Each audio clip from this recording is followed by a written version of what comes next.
Hello friends, আজকে একটা mini lunch বক্সের ভিডিও নিয়ে চলে এসেছি তোমাদের সামনে। একটা মিনি লাঞ্চ বক্স প্যাক করে নিই, যেটা আমি আমার মেয়ের জন্য প্যাক করছি। চলো তোমাদের সাথেও শেয়ার করে নিই। প্রথমে নিয়ে নিলাম সাদা ভাত। যেহেতু মিনি লাঞ্চ বক্স মানে বক্সটা খুব ছোট, তাই সব কিছু খুব সাইজ করে এর মধ্যে নিতে হবে।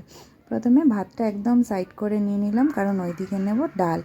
একসাথেই নেওয়া থাকলে খেতে সুবিধা হবে। এবার ডালটা নিয়ে নিলাম। এখানে করেছি কড়াইশুঁটি দিয়ে মুগের ডাল, ভাজা মুগের ডাল, সেটাই অল্প করে নিয়ে নিচ্ছি। আর মুগ ডাল যেহেতু চাপচাপ হয়, অতটা অসুবিধা নেই। আর নিয়ে নেব তার সাথে কপি পাতা বাটা। ফুলকপির যে পাতা হয় না, সেই কপি পাতা বাটা। এর কোনো রেসিপি লাগলে বলো, আমি পরে রেসিপি শেয়ার করব। আর আমার মেয়ে যেহেতু খুব ধনেপাতা ভালোবাসে, তাই ওপর থেকে একটু দিয়ে দিলাম ধনেপাতা কুচি।